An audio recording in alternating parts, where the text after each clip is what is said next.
Craziest day of my life. My husband kept brutally punching my AP after he caught us in the act. Hey Reddit, this is a story I never thought I'd be sharing, but life has a way of throwing the most unexpected things at you. I'm here to tell you about the craziest experience of my life, the day my affair nearly lost his tool after my husband caught us in the act. I know it sounds like something out of a soap opera, but it's my reality. My name is Chloe, and I'm 29 years old. My husband, Michael, but I like to call him Mikey, is 30. We've been married for about 2 years, and for the most part, things were great. We had a beautiful life together. A nice house, Mikey had a stable job while I ran an online business and dreams of starting a family. Mikey and I were that couple everyone envied, always in sync and deeply in love. Or at least that's what it looked like from the outside, but I guess with many stories like this, there was more going on beneath the surface. Our seemingly perfect life had its cracks, and those cracks widened until everything came crashing down. I'm not here to justify what I did, but maybe by sharing my story, I can help someone else avoid making the same mistakes or even figure out a way to fix things. Like I mentioned before, when Mikey and I first got married, everything seemed perfect. We were the definition of a happy couple, always laughing, always in love. Our friends used to tease us constantly about it because we seemed to be in a constant state of happiness. But like any relationship, the excitement started to fade. And once the realities of daily life set in, we knew we were in for a very long run. Mikey worked long hours as a software engineer, and I ran an online business. It wasn't huge, but it wasn't very small either. It was quite okay, especially since it wasn't something I was heavily focused on, just something to while away time and not get too bored. Mikey's job was demanding, and that meant as time went on, he found himself spending less and less time with me. We began to drift apart, not because we wanted to, but because life got in the way. Mikey was often too tired to do anything when he got home, much less try anything new. So I was not only left feeling lonely and neglected, but also bored. In just 2 years of marriage, I had gotten quite bored of things and wanted to switch things up. Everything felt mundane, and it was as if every day was just blurring into the next. Our conversations grew shorter and sex became very rare. I missed the way Mikey used to look at me, with that spark in his eyes that made me feel like the most important person in the world. Now he barely looked up from his laptop. I tried to understand, to be supportive, but the loneliness was suffocating. I started to resent the long hours he spent at work and the lack of effort he seemed to put into our relationship. The more time passed, the worse my boredom became. Don't get me wrong, I loved Mikey, but I soon realized that he had gotten quite boring. In the beginning, what had attracted me to Mikey was his daring and free spirit. Mikey came from an upper-class family. His family was very wealthy. In fact, it had been expected that he would take over the company after his dad. I guess all those expectations, because he was always expected to be this, to be that, to be perfect, made Mikey snap. When I met him, he was adventurous. He had toned down the guest experience in well-bred and posh behavior, and was doing all the things that he hadn't been able to do before. It was that adventurous spirit that drew me to him. Instead of studying business like his parents had wanted, his love for computers and software pushed him to become a software engineer. Mikey gave his parents a huge middle finger every step of the way, and that was what made me fall deeply in love with him. He eventually did repair his relationship with his parents and still might take over the company after his father one day, but I still loved the fact that he rebelled against his parents. I loved the fact that he could do the most daring things and make the most spontaneous decisions. Mikey really made me into the person that I am today. I was awkward, quiet, but Mikey made me step out of my comfort zone. But ever since Mikey just started working, the busier he got, the more it was like his sweet spirit was being stripped away every day. He was no longer the adventurous person I knew. It was like he just kind of matured, I guess. Not that I didn't want him to mature, but I missed the old Mikey. I missed the Mikey who would whisk me away on spontaneous road trips. The Mikey who would plan surprise adventures just to see the look of excitement on my face. The Mikey who was unpredictable and full of life. Now he was buried in his work, coming home exhausted and drained. All-out conversations were about boring topics, and the spark that was once in our relationship seemed to have fizzled out. It felt like our lives had fallen into a monotonous routine. Wake up, work, eat, sleep, repeat. The excitement that once defined our relationship had vanished. I tried to reignite the spark, planning date nights and weekend getaways, but Mikey was always too tired or too busy. I understood the pressures he faced at work, but I couldn't help feeling neglected and unimportant. Mikey was sympathetic about a few things, but not everything. He understood the fact that he was extremely busy and apologized for that. But when I tried to explain that things had become boring and he was no longer his old self, he refused to believe it and argued with me every step of the way. He insisted that he had never changed and that this version of himself was good for him. I tried to explain to him that he had changed. He used to be spontaneous and fun, but now it feels like all he cares about is work. But he wouldn't listen. He argued with me every step of the way, saying that we're adults now and we can't be like we were in college. He said it was silly of me to compare our college selves to who we are now with all our responsibilities. And yeah, maybe he has a point. We have matured and we have more on our plates now. But that doesn't mean we have to lose the spark that made our relationship special, right? I just couldn't fully agree with him. I miss the old Mikey, the one who would surprise me with random adventures and make me laugh until my stomach hurt. It's like he's convinced that being an adult means we have to be serious all the time, and any attempt to bring back some of the fun is just me being immature. I get that life changes and we have to adapt, but does that mean we have to let go of everything that made us happy? The more time passed, the more my frustration grew. I needed something to break the monotony, something to remind me that life was more than just a series of responsibilities and obligations. That's when James came into the picture, and his presence felt like a breath of fresh air. One evening after another silent dinner, I found myself scrolling aimlessly through social media. That's when I stumbled upon an old high school friend's profile. James. He had moved back to town recently and had started working at a local gym. We exchanged a few messages, catching up on old times, and before I knew it, we were talking almost every day. James was everything Mikey used to be, funny, attentive, and full of life. He made me feel seen and heard, something I hadn't felt in a long time. It started innocently enough, just two old friends reconnecting. But as the days turned into weeks, our conversations became more personal. He would ask about my day, listen to my frustrations, and offer a shoulder to lean on. I felt guilty, but I couldn't help myself. It was nice to have someone who seemed to care. Our friendship quickly turned into something more. The first time James and I crossed the line was a rainy afternoon when Mikey was at work. James had come over to help me with a few things around the house, and one thing led to another. The guilt was immediate and overwhelming, but so was the excitement. For the first time in a long time, I felt alive. James and I started meeting in secret. We knew it was wrong, but we couldn't stop. I convinced myself that I could keep it hidden, that Mikey would never find out. I told myself it was just a phase, something that would pass once I figured out what was missing in my marriage. But secrets have a way of coming out, and mine was no exception. It started with little things. Mikey noticed I was more distracted, always on my phone. He'd ask where I was going, and I'd have to come up with another lie. Each time the guilt ate at me, but I buried it deep because I wasn't ready to face the consequences. Mikey and I grew even more distant.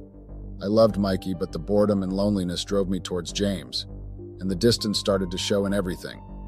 Despite the fact that I ran an online business, which Mikey had helped me start and supported me greatly in, I started neglecting the household chores. I chose to run an online business because, like I have mentioned before, I didn't want to be bored at home. So that meant that most of the chores were my responsibilities while Mikey took care of the bills. It was an arrangement that had always worked for us. Mikey was also very helpful with the chores, as he was even a much better cook than I was, and loved to do things like vacuuming, cleaning, and doing the dishes. So he tended to help me with the dishes, but then I stopped even when he didn't help. I would not do the dishes or even anything in the house.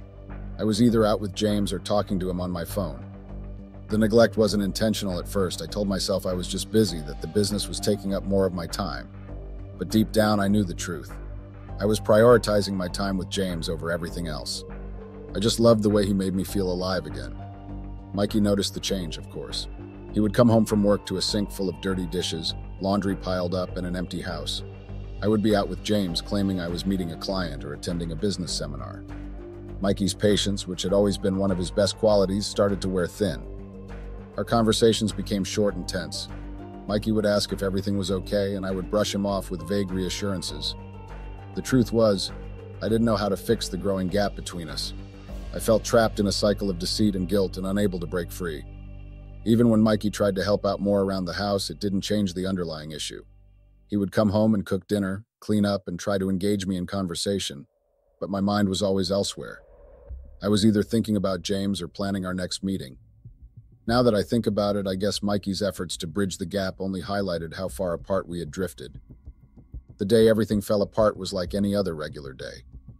Mikey headed off to work, leaving me with the house to myself. It was quiet, nothing unusual at first. Later that afternoon, James came over. Instead of our usual routine of going out somewhere, we decided to hang out at home, which was a bit ironic given the circumstances. We spent a few hours goofing around, just enjoying each other's company and trying to forget the outside world. It felt good, almost normal, until things took a turn. James suggested we go upstairs for some intimacy, and of course I couldn't resist. So James and I decided to head upstairs to the bedroom, and things got intimate pretty quickly. We were so caught up in the moment that we didn't notice anything else. It's crazy to think back on it now, but we were just lost in our own world. Then out of nowhere, my husband's car pulled up, or maybe I heard the front door opening. Honestly, I can't be sure. We probably forgot to lock the door in our excitement, or maybe we were just too wrapped up in what we were doing. Before we knew it, my husband walked right in on us in the bedroom. It was like time stood still for a moment as we all processed what was happening. I was completely exposed, and the shock hit us all at once. I scrambled to cover myself, but the damage was already done. In that crazy moment, as I hurried to cover up and my husband just stood there, James surprised me. Instead of showing any remorse or fear, he sat there on the bed, a smirk playing on his lips. It was a cocky, almost arrogant look, like he thought he was untouchable, like he has all the answers. I couldn't help but think back to how our cheating had pumped up James. Cheating with me seemed to have given him a false sense of confidence, as if he believed my husband wouldn't dare confront him. It was also like he was sizing up my husband. I knew he was probably thinking that he could take my husband in a fight if it came to that. But the truth was, my husband might look slim, but he was no pushover. Back in college, he was a real athlete. He did boxing and all sorts of sports, and he was a regular at the gym. There was a time when no one could beat him in a fight. But because he's not super bulky, people underestimated him. They thought he was weak just because he didn't look like a bodybuilder. They saw his lean build and thought he lacked strength. It was a wrong idea that my husband had dealt with for years, and I had seen firsthand how off base it was. Like I've mentioned to you guys before, my husband was always one to stick it to the man, especially when it came to his parents. They were all about the money and prestige, and they down on anything that didn't bring in the big bucks. So that meant sports in their eyes was just a waste of time unless it made you a millionaire. But my husband, he had a different view. He loved sports, especially boxing, even though his parents thought it was a joke. So during college, he threw himself into sports as another way to rebel. It was another way of him giving his parents a big fuck you. He didn't go pro or anything. It was more about proving a point than chasing fame or fortune. He wanted to show them that he could do whatever he wanted and still succeed on his own terms, not theirs. And damn, did he succeed. He even set records in college because no one could knock him down in a fight. So when James smirked at him in our bedroom thinking he was all tough and fearless, I knew he was in for a reality check. I was right. James did get a reality check. A brutal reality check that almost cost him his tool. My husband was getting really angry. He's always been the stoic type, which probably comes from growing up with perfectionist parents. They always expected him to be perfect in everything. I think I mentioned this before. So over the years, he learned to keep his emotions in check, never really showing what he was feeling on his face. I was the first person he truly opened up to, the first to see the softer, more vulnerable side of him. It's one of the things that made me fall in love with him. He showed me a part of himself that he kept hidden from everyone else. But standing there in that moment, I could tell he was furious, even though he looked calm on the surface. His calmness was almost eerie. He stood frozen, just staring at us. But I noticed the subtle signs. His hands were shaking slightly.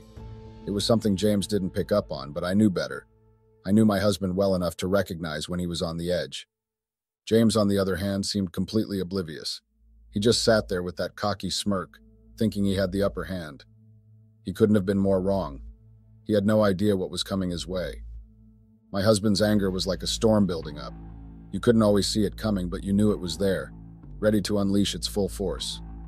And James, sitting there so smugly, was about to face it head on. All of a sudden, my husband lunged at James. Stupid James didn't move out of the way. He didn't even try to dodge. I think he thought he could either maneuver my husband or push him away. But as I'm sure you've already guessed, he couldn't. My husband tackled James to the bed with a force I hadn't seen in years. Before James could react, my husband's fists were raining down on him. Each punch was landing with a sickening thud. James's smirk vanished in an instant, and it was immediately replaced by shock and pain. He tried to shield and cover himself, but my husband was relentless. Each punch was harder than the last. It was like it had been building up inside him for a while. I was silent because I was in shock. The only thing you could hear in the room was that of fists connecting with flesh and James's muffled groans. It was a brutal, one-sided fight. My husband's years of boxing training came back to him like second nature, and James didn't stand a chance. After what felt like an eternity, my husband finally paused. James lay on the bed, battered and bruised, barely able to move. But it wasn't over. My husband wasn't done. With a cold, almost calculated calmness, my husband grabbed James by the collar and dragged him off the bed. James was disoriented and in pain, and he could do nothing to resist. My husband threw him to the floor with a brutal force. And then, in a move that made even my blood run cold, my husband started stomping on James's tool. The first stomp drew a brutal scream from James. The sound was so raw and primal that it literally sent chills down my spine. My husband didn't stop. He stomped again and again, and the worst part was all through that his stoic mask didn't crack. I just stood there, paralyzed by the whole scene. I wanted to scream, to beg him to stop, but the words wouldn't come. I was too shocked, too horrified by the violence and the realization of what I had caused. At this point, James had let go of his pride and was now begging my husband to please just let him go, and that he'd never return. But my husband didn't even act as if he'd heard James. James continued screaming, and then his screams eventually turned to whimpers, and then to silence. That was when my husband finally stepped back. He was breathing heavily. His face was still eerily calm. He looked down at James, who was now curled up on the floor, barely conscious, and then he looked at me. His eyes looked so cold and distant that I thought I was going to piss myself. The room fell silent. The only sound was the faint whimpers of James, and then my husband turned and walked out of the room. After my husband stormed out, my brain finally kicked into gear. James was still on the floor, his whimpers barely audible. Panic washed over me. I thought we were going to die. My mind was racing, fixating on the damage done to him. I was so scared because I thought he was definitely going to lose his tool from all the stomping. I fumbled for my phone and immediately called an ambulance. They arrived quickly and rushed James to the hospital, and I went along. I had to stay with him until a family member arrived. Technically, I didn't have to do that, but guilt weighed heavily on me. I was the reason James had taken such a brutal beating. At the hospital, I sat in the waiting area. My mind was a blur.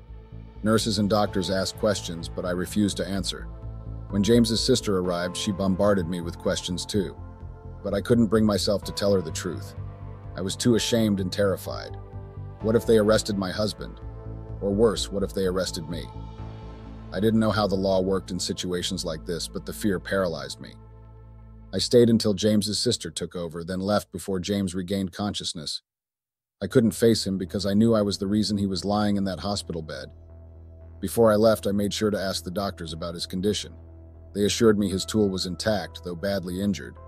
It would take a long time to heal, but ultimately he would recover. Of course, leaving the hospital felt like walking out of a nightmare, only to step into another. When I got back home, it was a mess. My stuff was just thrown outside on the porch like I was garbage. Mikey must have come back while I was at the hospital with James and decided to kick me out. I tried calling him, but he wouldn't pick up. His car was right there, so I knew he was inside, but he just ignored me. I banged on the door, activated the security system, did everything to get him to talk, but nothing worked. Finally, after what felt like forever, he answered the phone. But instead of listening to me, he threatened me. He said if I didn't leave right then, he'd treat me like he did James. That scared the hell out of me. I knew he wasn't joking. I didn't waste any time. I called an Uber, grabbed my essentials, and hightailed it to my parents' place. It was a rough ride filled with regret and shame for what I'd done. Getting to my parents' house made me feel both relieved and embarrassed. I never wanted to be in this situation, running away from my own mess. And let me tell you, coming to my parents' house felt like facing a judgment day of my own making. They were beyond disappointed. They were horrified when they learned what had transpired between me, Mikey, and James. And truth be told, they weren't wrong to feel that way. This mess was entirely of my own creation. Their disappointment was so clear, almost suffocating. They didn't mince words. They laid the blame squarely on my shoulders. I couldn't argue with them. It was my choices that led to this disaster. Still, despite their disappointment, they allowed me to stay. There was a catch, though. They needed time to decide if I could stay permanently or if it would be just a temporary arrangement. They promised to reach out to Mikey to hear his side of the story as well. So here I am seeking advice from Reddit. How do I navigate this chaos I've created? Is there any hope for reconciliation with Mikey? And what about James? Does he have grounds to take legal action? I'm at a loss. I really need some guidance on how to handle this whole thing. Update. Hey Reddit, I know it's been a while since my last update. Honestly, I've been avoiding it because the hate and negativity were just overwhelming. It's not an excuse, but I was genuinely feeling so alone. I know it's a common excuse, but for me, it was a reality. Some of the messages and comments I received were downright cruel, hurling insults and blame without understanding the full picture. It was hurtful to see. I want to address a few things that came up in your comments and messages. Firstly, yes, I love my husband and I want us to work things out. I know what I did was wrong, but I'm hoping for a chance to make amends. I've seen some of you commending my husband for his actions, which is weird because you all are commending violence. Also, no, I want to clarify that my husband has never been violent before. He's always been calm and collected, except for his college days when he used to box. As for James, well, he did cross a line, but I agree that the beating was too much. No one deserves that kind of brutality. Regarding James, I've been trying to reach out, but I'm too ashamed and scared to show up at the hospital. What if I face legal consequences or backlash from his family? As for my current situation, I'm still at my parents' place, and my husband hasn't been in touch. It's a tough time, but I'm trying to stay hopeful and work towards a resolution. Thanks for taking the time to read this and for your understanding. Update. Hey Reddit. It's been a while since I last updated, and a lot has happened. So here's a quick rundown. My in-laws reached out to hear my side of the story. Honestly, I was skeptical because they're some of the most judgmental people I know. Sure enough, after I told them everything, hoping they might help convince my husband to forgive me, they just blamed me. I should have known better than to expect any help from them. My parents tried talking to my husband, but he wouldn't budge. It's tough seeing how well he's doing. I thought he'd be upset about our separation, but he seems fine. He's back to work and looking even more handsome than before, which is hard to see. Right now, I feel numb. I've shut off my emotions because there's nothing I can do. I don't know what else to say. Some of you said I was heartless and didn't deserve to be married, and now we're getting a divorce, so goodbye Reddit, I won't be updating again. Thanks for reading. Update. Hey Reddit, it's me again. I know I said I wouldn't update anymore, but I guess I was wrong. Turns out not sharing what's been happening made my mental health decline even more. I realize I need to see a therapist, but for now, that's not my priority. It's been months since my last update, and a lot has happened. So here's everything that's been going down. First of all, my online business is gone. It was my main source of income after my husband kicked me out, and now it's completely ruined. It all started with a flood of bad reviews on Yelp. People were posting horrible things about my business that weren't true. Then it spread to other social media platforms where I started getting really nasty comments. My business took a nosedive and eventually crashed. After a while, I got locked out of my accounts and haven't been able to log back in. I suspect my husband had something to do with it, but I have no proof. Without my business, I've had to rely entirely on my parents. They've been trying to console me, but I guess they see that I'm not really processing the grief. Again, I know I need a therapist, but it just isn't my priority right now. I also finally got in touch with James. Remember how I was scared to visit him in the hospital because I didn't want to get arrested? Well, I called him recently. He was really angry at first, but after I explained that it was my husband who beat him up, not me, and that he kind of deserved it for being cocky, he calmed down. He let me visit him and he's still recovering, but generally okay. What really shocked me was what he told me during my visit. He said he tried to get my husband arrested 4 different times. He went to the police station and filed reports, but the police never followed through. On the 4th attempt, they basically told him to stop coming and not to bother because even if he tried to sue, the case would get thrown out due to my husband's family's influence. I was stunned. I knew my husband's family was powerful. They're upper class and wealthy, but I didn't realize just how powerful. They've been in this town for years and have a lot of pull. My parents weren't very surprised when I told them about James' experience with the police. They said they knew my husband's family had that kind of influence. So that's the latest. I'm still at my parents' house trying to figure out my next steps. My husband won't forgive me and just tells me to wait to get served with divorce papers, and I'm stuck in this mess. If anyone has any advice on what to do next, I'd really appreciate it.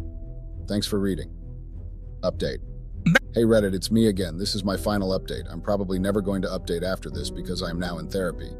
Therapy is helping me, and staying on Reddit and reading all the bad comments and DMs just counteracts that. It makes me feel worse, so I'm going to quit Reddit after this.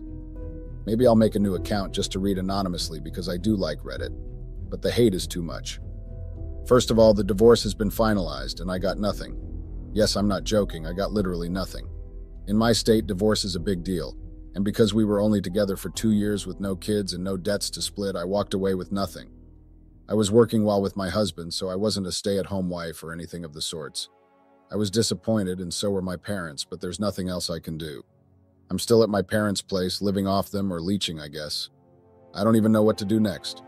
I'm probably going to need to get a 9-to-5 job because I have no other choice. Starting another online business takes time and dedication, and time is definitely not on my side right now. Maybe I can try again later in the future, but for now I need to focus on getting stable. That's pretty much it. That's all I wanted to say. Goodbye, Reddit. So my wife Amina, female 34, and I, male 35, met at a friend's party. One of my friends was celebrating their 30th birthday during summer holidays. At that time, I was going under a lot of stress because my mother was sick and things were not looking good with her condition. So at my friend Mike's, male 35 party was going or was supposed to be a good distraction for me.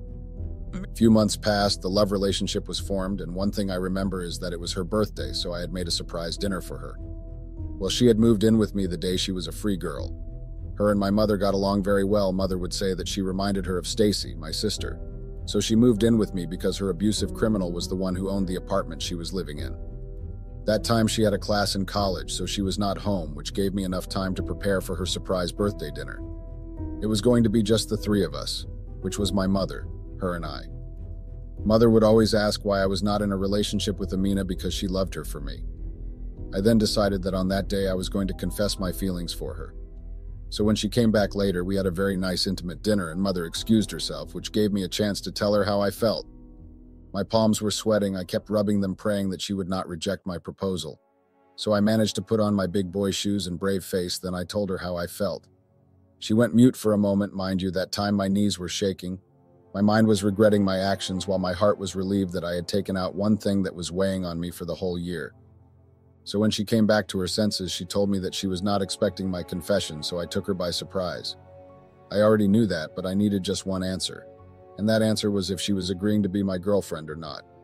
One thing about me that people do not know is that I am a very impatient man when I have to, and what Amina was doing was adding to my impatience. So I decided to give her time to think things through, even though my heart needed an immediate answer, but I couldn't rush her, you know. The following day, when I was preparing for work, she came to me and told me that she was accepting my proposal. Mind you, my mind had already thought and accepted that she had rejected me. She also confessed that she felt the same way as I was, and it had been a while since she felt the way she felt. But she couldn't tell me because she thought maybe I was taking her as her sister since she had moved in with me and my mother. From then, our relationship was formed and my heart was at ease. I respected my consciousness because it kept telling me that as much as I loved the girl, I should not put all my nails to it and leave a space for disappointment because we would never know how tomorrow may be and what it may bring. But I didn't listen to it and went ahead with giving all my heart and soul to the relationship only for it to almost ruin me.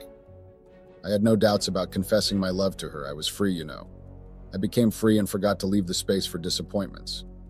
You know, when a relationship is still at the beginning phase, some call it a honeymoon phase, it is hard to take any advice or listen to your consciousness because you would be head over heels in the new formed relationship and nothing else mattered, not knowing that I was actually digging my own shallow grave. A year into our relationship, I decided to take things on another level. I mean, I love this lady. She brought the best out of me, and she became my best friend and my pillar. Well, I won't say she was my strength because my mother was there for that. I was ready to build my life with her and to make an honest person out of her. I wanted her to grow my family name, you know, and bear me children that would continue with the empire I had started building. My IT company was going well, everything was running and going smoothly. I was pretty proud of myself and the achievement I had made. I even managed to take my mother out of Chicago and we moved to North Carolina to have a fresh start and live in a peaceful neighborhood. We were a happy family of 3 people. Well, I do not know any relatives or extended family because my mother never mentions them when she talks or even when I ask. She would always dismiss the topic and move on to another one. We tried getting it out of her, but she was not giving in, so we also gave up because it was clear that she wanted nothing to do with them. We had to respect her decisions. Surely something big had happened between her and her family, so maybe if we pushed hard, she would have ended up getting angry, and that is not what I wanted, to see my mother angry or sad. I always want to see her happy, peaceful, and smiling. Her happiness was my priority, so I would always make sure to avoid doing or saying something that would ruin her happy and peaceful moments. Anyway, I proposed to Amina, and obviously she said yes. We had decided to start planning for our wedding in 9 months because she was busy at school, traveling and visiting historical sites. I respected her decision even though I wanted to marry her the same day I had proposed to her. I mean, she didn't have any family members. She once told me that her extended family had disowned her after her grandmother had passed on and she didn't know her parents. She never heard anything about them. Amina and I got married after 9 months as per her request. I wanted to marry a month after I had proposed to her, but she wanted to first look for her father's family members so they would be present in the wedding. I didn't understand why she was so interested in finding her father's family members, because if they had wanted to be present in her life, they would have, and it wouldn't be hard for them to attend the wedding. But what woman wants, she should get to keep her happy. I helped her look for her father's family, and to my surprise, they were not far from our hometown. They just didn't want to be present in her life because even her father was alive and healthy. I was not surprised when the family she had spent the whole 6 months looking for did not come to the wedding. The wedding continued, though, and we had the best moment of our lives. I was happy that I had gotten a chance to spend my life with the woman my heart had chosen. I wished my father was present to witness my happy ending, not knowing that my happy ending would actually end sooner than I had expected, and my heart had chosen the worst breaker of it. Sometimes I don't understand why our hearts choose the wrong people to guide them, because I had given my heart to Amina, and she used it and stomped on it like a useless piece of paper. We got married when she was 25 and I was 27. I knew that that was the perfect age to get married to the love of your life. I mean, with Anna, my ex-wife, I was still young and I was still trying to find my feet after I was fresh out of college. So it was understandable that would do something like what she did. A couple of years into our marriage, I had been trying to get Amina pregnant. We were not using any protection because as much as she was once a body seller in her lifetime before she became a waitress, she made sure to protect herself. Her words, not mine. And we had gone to the health department to check if we were both okay, and everything came back negative. That was when we started going raw.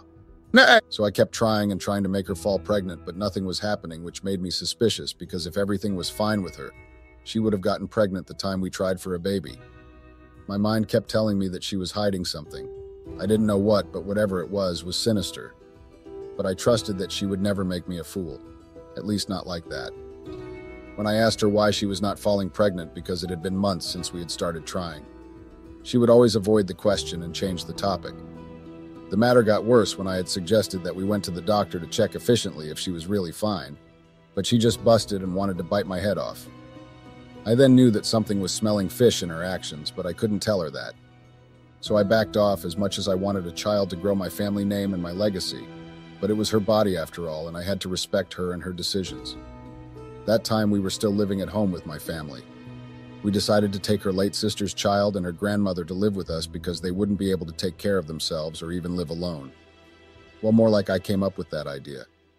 She was a bit skeptical at first, but she eventually agreed after she had thought about her family's well-being, and I needed my wife next to me at all times.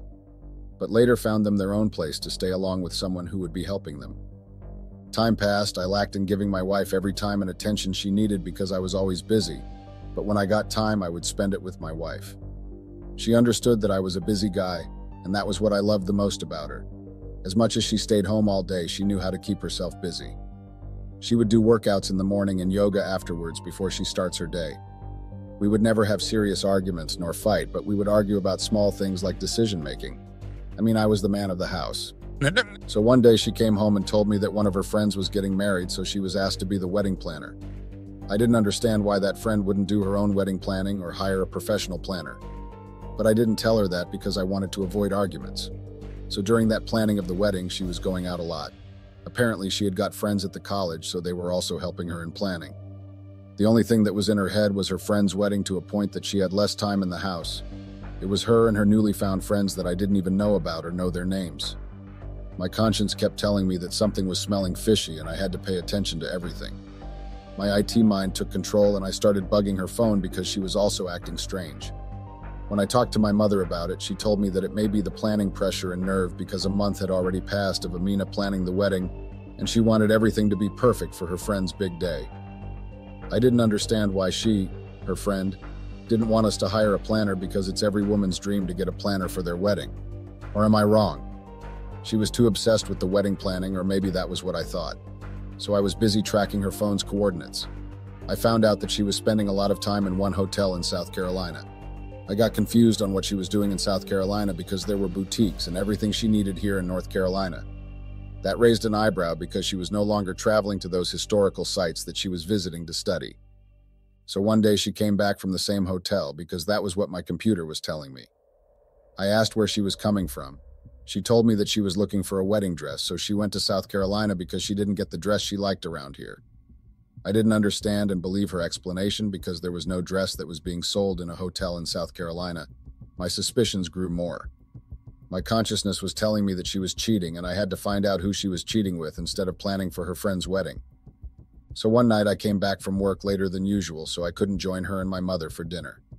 Yes, we lived with my mother. When I got to our bedroom, she was wearing very sexy lingerie.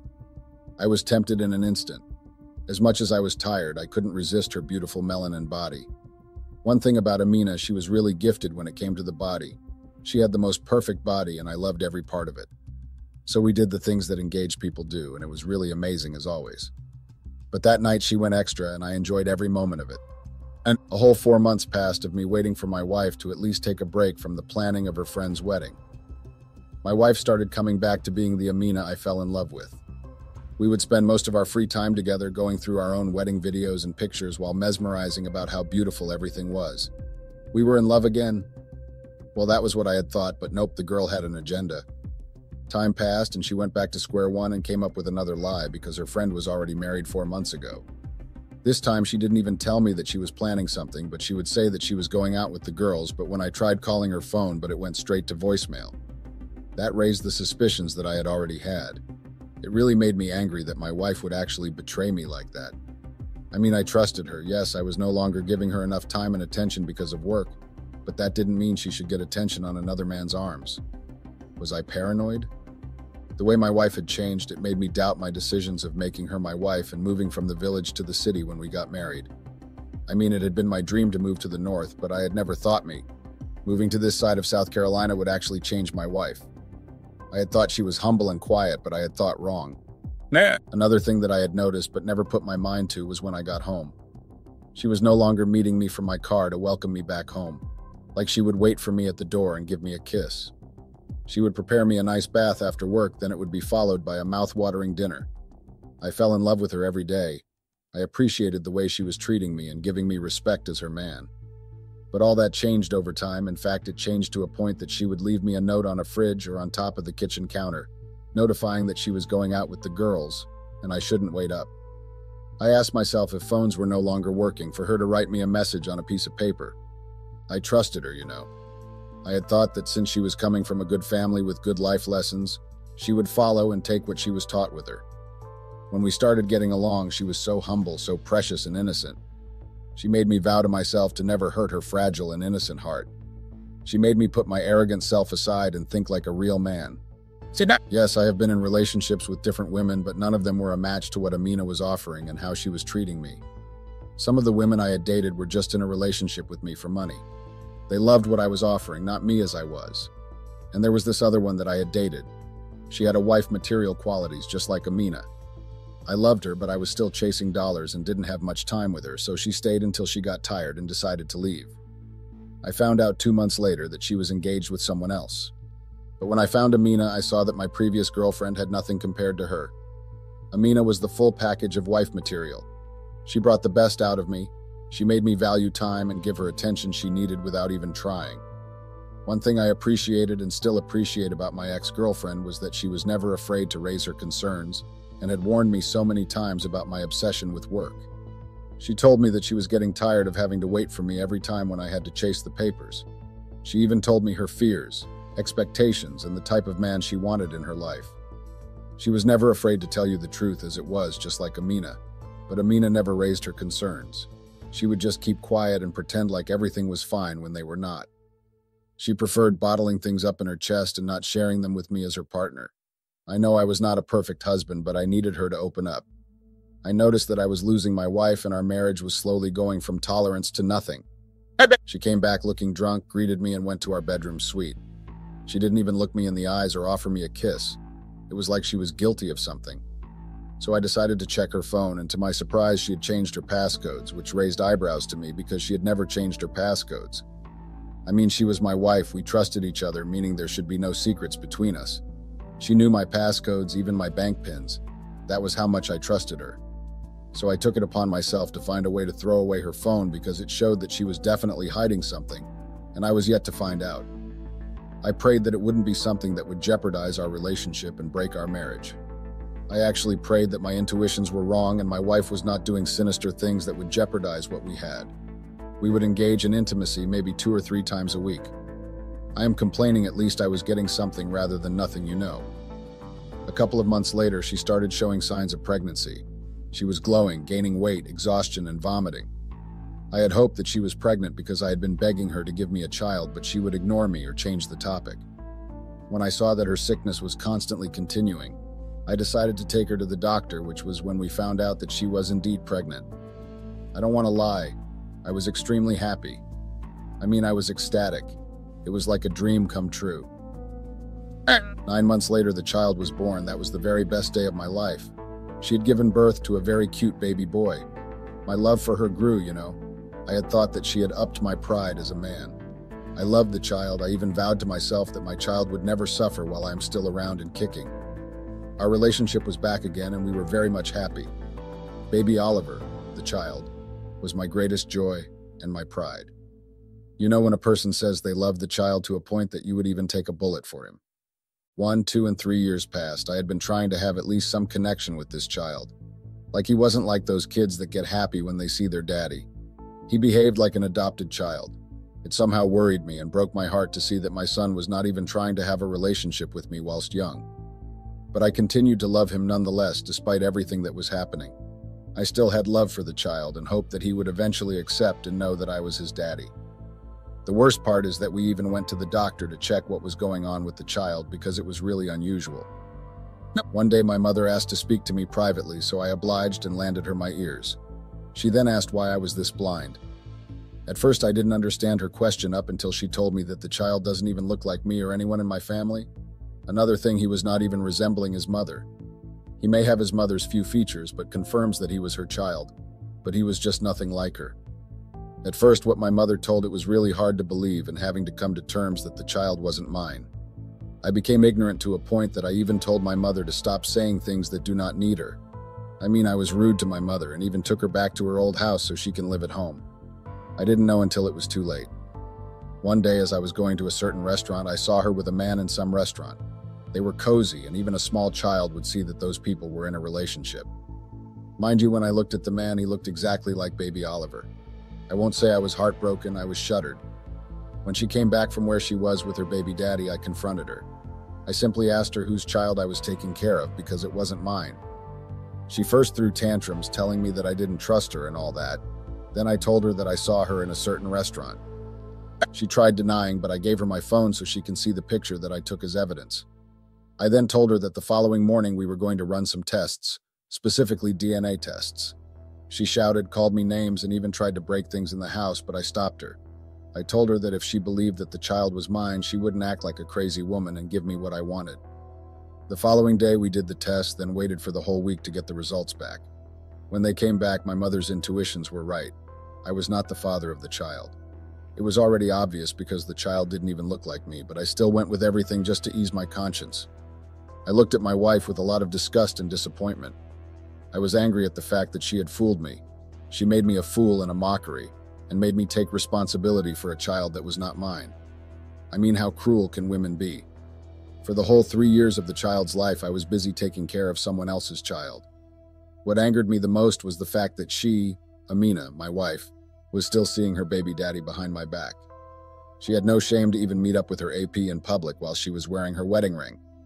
She didn't care that maybe someone who knew me would see them, but unfortunately, I was the one who caught her red-handed. So I granted her a divorce, and at least I didn't lose anything to her. I couldn't continue fighting for something that was not going anywhere. The ship had sunk, so it was time to move on and restart my life. Since then, I vowed to never fall in love again. The person I had thought had the qualities of a good woman showed me that no woman is perfect. They are all evil and manipulative. She made me believe that she loved me, but she chose to cheat and even fall pregnant for that guy while she knew that I had been begging her to give me a child. I found out that she actually started cheating during the planning of her friend's wedding. Worst part was that the guy was the groom's friend, and it was revealed that she had disappeared with the same guy at the wedding and came back 5 hours later. I didn't even know what to say nor do. The way I was furious, I wanted to turn her life upside down just like she did to me. My only fault was to make her an honorable person and make her my wife. I gave her the rare kind of love that most ladies only dream and fantasize on. I knew that I had to think of the child whenever I did something to Amina. So I tempered with her car tires, then told her to get out of my house. She tried being remorseful and begged me to forgive her, but I couldn't. Another thing, I disconnected everything that connects me with her, including her bank cards, and even took her out of the medical scheme. Later that day, I heard the news about a car that lost control and almost got through the bridge. After that, I didn't care about Amina. Whether she survived or not, I didn't care. But I heard that she spent 3 months in the ICU. I guess beauty and personality can be deceiving, because what I would always look at when I was at work or came back from work was the total opposite person of the Amina that I had fallen in love with. She was a whole different person, the one I fell in love with, always natural and always not afraid to embrace it. I found solace in therapy, seeking guidance and understanding from a professional who could help me navigate the murky waters of betrayal. Through tear-filled sessions, I slowly began to unravel the tangled mess of emotions that had consumed me. I learned to confront my anger and sadness head-on, allowing myself to feel the pain instead of repressing it. As the months passed, I started to see glimpses of healing. The sharp edges of my pain began to soften, replaced by a sense of acceptance and understanding. I realized that my wife's infidelity was not a reflection of my worth, but rather a reflection of her own struggles and insecurities. I made the decision to forgive her, not for her sake, but for mine. Holding on to anger and resentment would only poison my own heart, preventing me from moving forward and finding peace. Moving on was a slow and arduous process. I had to rediscover who I was outside of my marriage, reconnecting with old hobbies and passions that had long been buried beneath the weight of my pain. I leaned on friends and family for support, finding comfort in their unwavering love and understanding. But through it all, I never lost sight of the most important lesson I had learned: that healing is a process, not a destination. It takes time and patience, self-reflection and self-compassion. And while the scars of my past may always remain, they serve as a reminder of the strength and resilience that lies within me. As I sit here now, reflecting on the journey I have traveled, I am filled with a sense of peace and gratitude.